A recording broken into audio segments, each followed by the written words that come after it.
മലപ്പുറമാണ് ചേച്ചി ജനിച്ചു വളർന്നത്. അവിടെ നിന്ന് ആ ഒരു കാലഘട്ടത്തിൽ മലപ്പുറത്ത് എവിടെയാണ്? നിലമ്പൂരിൽ നിന്ന് ആ ഒരു സമയത്ത് സിനിമ എന്ന് പറയുന്ന വലിയൊരു മേഖലയിലേക്ക് എത്താന്ന് പറയുന്നത് കുറച്ച് ബുദ്ധിമുട്ടാണ് അല്ലേ? അപ്പൊ ആദ്യം നാടകം, പിന്നെ സിനിമ. എങ്ങനെയായിരുന്നു ഈ ഒരു യാത്ര? വീട്ടിൽ നിന്ന് ബഹളം ഉണ്ടായിരുന്നോ?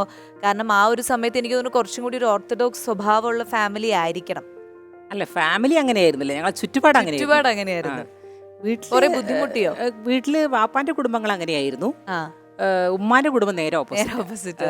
എല്ലാവരും കലാകാരന്മാരാ. അതിൽ എന്റെ ഇളയമ്മയാണ് നിലമ്പൂർ ഐഷാമ എന്ന് പറയുന്നത്.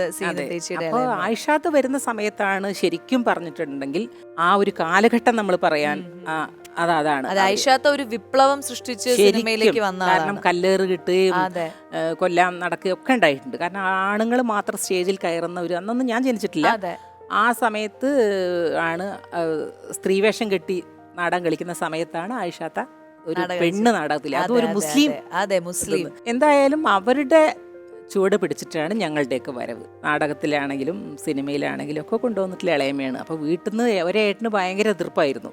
ശരി. അപ്പൊ ആദ്യം തന്നെ എനിക്ക് അടിയൊക്കെ കിട്ടിയിട്ടുണ്ട് അഭിനയിക്കാൻ പോയതിന്, ഏട്ടന്റെ അടുത്ത്. അപ്പൊ ഞാൻ അഭിനയിക്കാൻ പോയതിന് അടി കിട്ടി.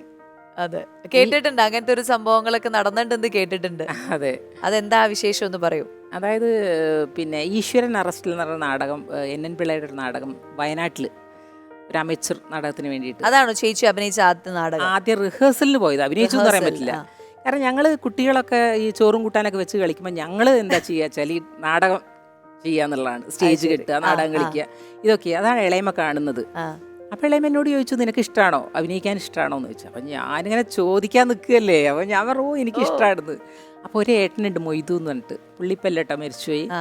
അപ്പോൾ പുള്ളിക്ക് ഒട്ടും ഇഷ്ടമല്ല അങ്ങനെ സ്ത്രീകൾ പെൺകുട്ടികൾ പുറത്തിറങ്ങുക, തലയിൽ തട്ടട നടക്കുക. കാരണം പെൺകുട്ടികൾ അങ്ങനെ ചെയ്തു കഴിഞ്ഞാൽ പിന്നെ കല്യാണം വരില്ല എന്നൊക്കെയുള്ള ഒരു പേടിയാണ്. വാപ്പില്ല, ഏട്ടനൊക്കെ ഉണ്ട്. അപ്പം അതുകൊണ്ട് തന്നെ പുള്ളിക്ക് ഭയങ്കര പേടിയായിരുന്നു. അപ്പോൾ ഏട്ടനറിയാതെ തന്നെ ഇളാമ കൊണ്ടുപോകുന്നത് റിഹേഴ്സലിന് എല്ലാ ദിവസവും രാവിലെ കൊണ്ടുപോകും, വൈകുന്നേരം. നിലമ്പൂർ അടുത്താണല്ലോ വയനാട്, അവിടെ വരും. അപ്പൊ കുടുംബത്തിലുള്ളൊരു ചേച്ചി ഇതെല്ലാം ശ്രദ്ധിക്കുന്നുണ്ട്, അങ്ങനെ ഒരു കൊണ്ടുപോലെ ഇങ്ങോട്ടാണിത് എന്നുള്ളത്. അപ്പൊ എന്നോട് പതുക്കെ വിളിച്ചിട്ട് വെച്ച്, ഇതാ തൻ്റെ കുട്ടി ഇവിടെ വാന്ന് പറഞ്ഞു. എങ്ങട്ടാ ഇളയമാൻ്റെ കൂടെ ഈ പോണത് എന്ന് വെച്ചു. ഞാൻ പറഞ്ഞു, ആരോടെയും പറയോ? അയ്യോ. അതിൽ പറഞ്ഞു, ഇല്ലല്ല ആരോടും പറയില്ല പറയാന്ന് പറഞ്ഞു. അപ്പൊ പറഞ്ഞു, ഞാൻ നാടകം കളിക്കാൻ പോവുകയാണ്. ഓ, നാടകം കളിക്കാൻ പോവുക, എന്നാ നാടകം എന്ന് വെച്ചു. അപ്പൊ പിന്നെ 2 ദിവസമുള്ളു നാടകത്തിന്. അപ്പോൾ ഞാൻ പറഞ്ഞു, ഇല്ല 2 ദിവസം കഴിഞ്ഞാൽ നാടകമാണ്. എന്നാ ശരി എന്നും പറഞ്ഞു തലാട്ടിലൊക്കെ. അത് കഴിഞ്ഞ് വൈകുന്നേരം ആയപ്പോൾ ഏട്ടനുണ്ട് വടിയൊക്കെ എടുത്ത് വരുന്നു. എവിടെ പോയതെന്ന് വെച്ചു. ഞാൻ പറഞ്ഞു, എവിടെയും പോയിട്ടില്ല. അല്ല, ആമാൻ്റെ കൂടെ, ആമാന്നാ വിളിക്കുക, ആമാൻ്റെ കൂടെ എവിടെ പോയി? അപ്പൊ പിന്നെ പറയില്ല, നിവർത്തിയില്ലല്ലോ അങ്ങനെ നാടകത്തിന് വേണ്ടി.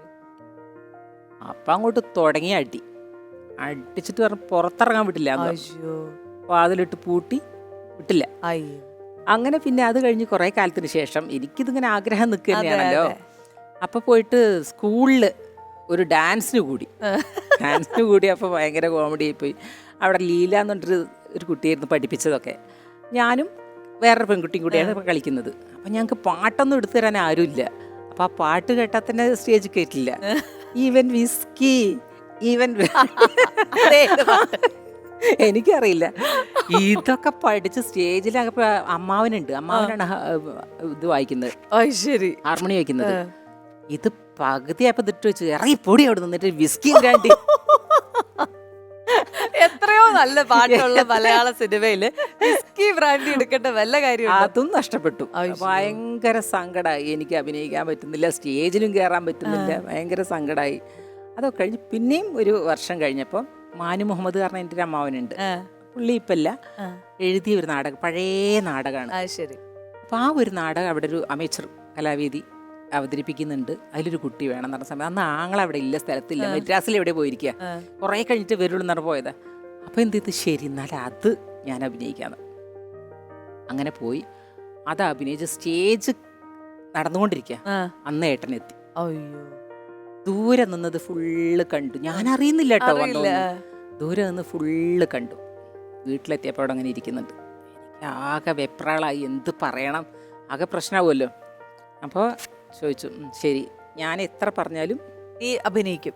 എന്നുള്ള വാശിയിൽ നിൽക്കുകയാണ്. ഇനി എനിക്കൊന്നും പറയാം, ഇറങ്ങുകയും ചെയ്തു. ഇറങ്ങിക്കഴിഞ്ഞല്ലോ, അതെ. ഇനി എനിക്കൊന്നും പറയാനില്ല എന്ന് പറഞ്ഞു ഇളയമാൻ്റെ അടുത്ത് നിന്ന് പറഞ്ഞു, നിങ്ങൾ എന്തായാലും അവളെ ഇറക്കാൻ തീരുമാനിച്ചിറക്കിക്കോളൂ, പക്ഷേ കലാരംഗത്ത് നിന്ന് എന്തെങ്കിലും ചീത്തപ്പേര് കേട്ടാൽ അതിന് ഉത്തരവാദി നിങ്ങൾ തന്നെ ആയിരിക്കും.